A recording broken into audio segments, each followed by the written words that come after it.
How to develop the habit of reading books to write well? Can you learn to swim without jumping into the water? Or can you learn to ride a bike without ever climbing on a bike?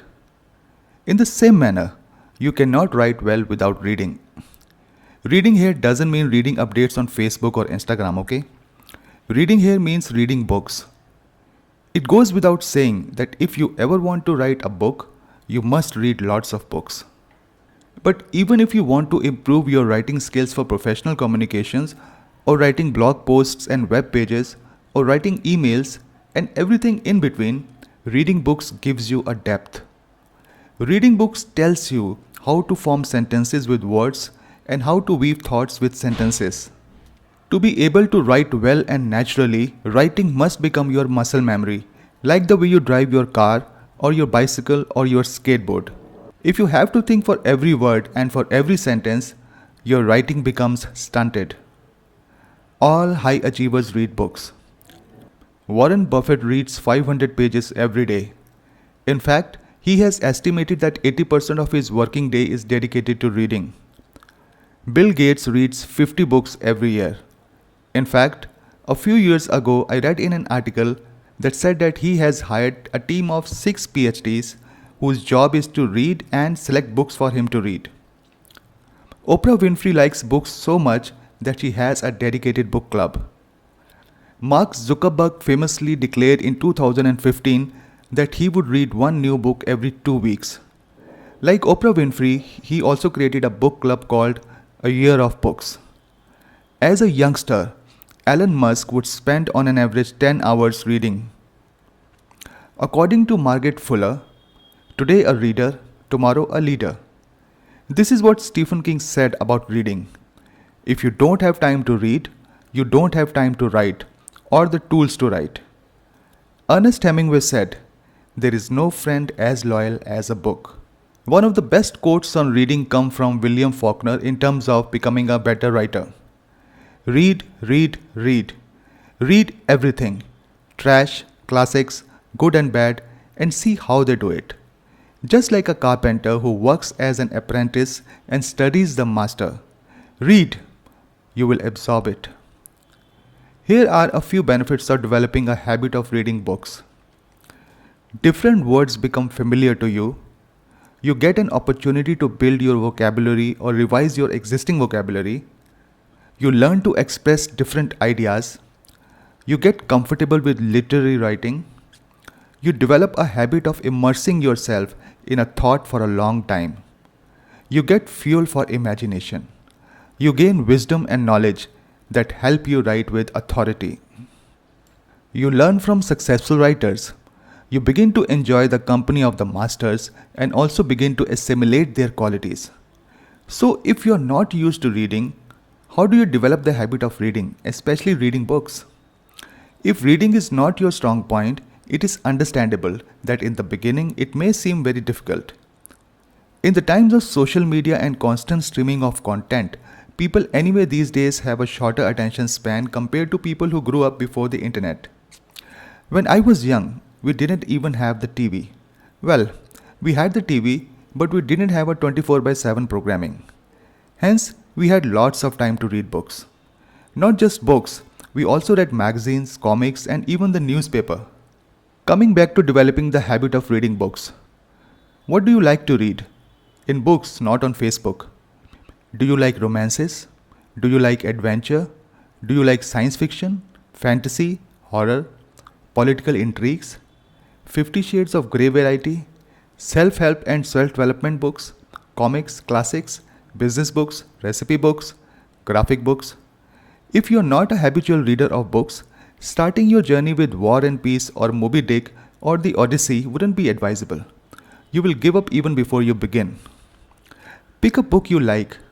Don't pick up a book simply because you would like to be seen reading that book.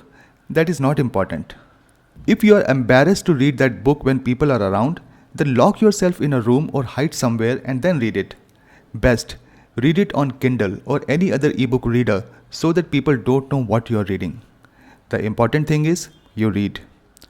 Even if you like the genre, please excuse, I have never been able to learn how to pronounce this word. Since you are not used to reading continuously for more than 2 minutes, Set your limit to 10 minutes. Decide that you are going to read for 10 minutes every day. If you have enough time, after a couple of weeks you increase the time to 20 minutes. Eventually you will be able to complete the book in a single reading. There are 2 books I have completed in a single reading without eating and sleeping. Far from the Madding Crowd and Kafka on the Shore. Start carrying a book with you. Just put it in your bag. Studies have shown that if you keep a book around, there is a great chance of you reading it, even completing it. If you can buy a Kindle reader, buy it. You can carry hundreds of books in your pocket.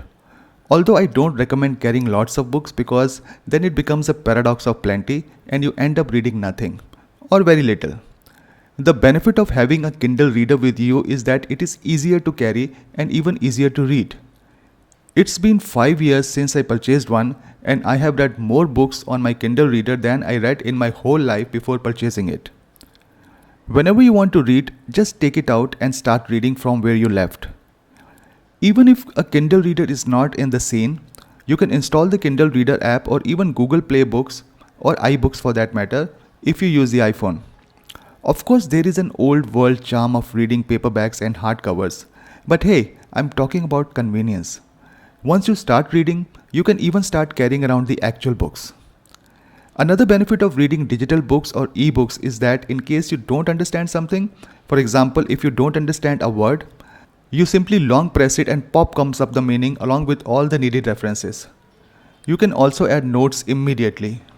When I was young, I used to carry a dictionary with me. So when I read a book, I always had a dictionary nearby. People used to laugh. Not many people around me read English books. So they would joke that if I had to check meanings of different words, why was I going to so much trouble of reading English books? Just to show off? Aside from the stories, for me one of the biggest attractions used to be coming across new words, finding their meanings, memorizing them, and if possible, use them. I had a thick notebook of the new words that I found and jotted down. Unfortunately, I think I must have learned just 10% of the words I saved in the notebook. Then, when I got a computer, I started saving the words in a Word file. I stopped doing that a few years ago, but the document has more than 100 pages. Just words, phrases, and expressions that I found when reading. Anyway, what I want to say is, whatever I know about writing, I have learned it from the books and the magazines I have been reading all my life. Due to a busy schedule, I don't get to read a lot, but I'm always reading a book. I don't get to read every day and sometimes I can just read for 15 or 20 minutes, but there is always a book that I'm reading, mostly in digital format. This way, whatever is nearby, my mobile phone, the iPad, or the Kindle reader, I can quickly pick it up and start reading. To sum it up, here are a few things you can do to develop a habit of reading books. Read every day for at least 10 minutes. Always keep a book nearby. Develop a habit of reading digital books because it is convenient, both looking up new words and saving interesting words, sentences and phrases for later references. Should you join a book club or an online forum or even a social network of book readers? Not necessarily. In fact, I don't recommend it. I have never joined any group or any club where people encourage each other to read. This can be distracting. But if you want to, go ahead.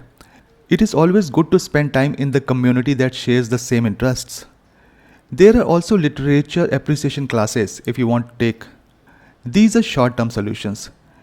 The best way forward is read for shorter durations in the beginning and read every day and make sure that the book that you are reading is always nearby. Here is another advice.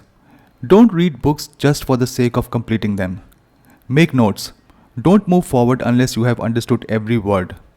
Even if it seems tedious, remember that as a writer, the purpose of reading books is to improve your skill. There is no use reading 10 books every month if you don't gain anything. Even if you read one book in a couple of months, make sure that you know every word in the book. I know it is not practical to learn all the words, but at least you can jot them down somewhere like I have been doing on and off so that you can later on come back to them and try to use them in your everyday writing. If you can do these 4 things, it's more than enough. Do subscribe to my channel if you like the video or press the bell icon to get notifications when I upload new videos.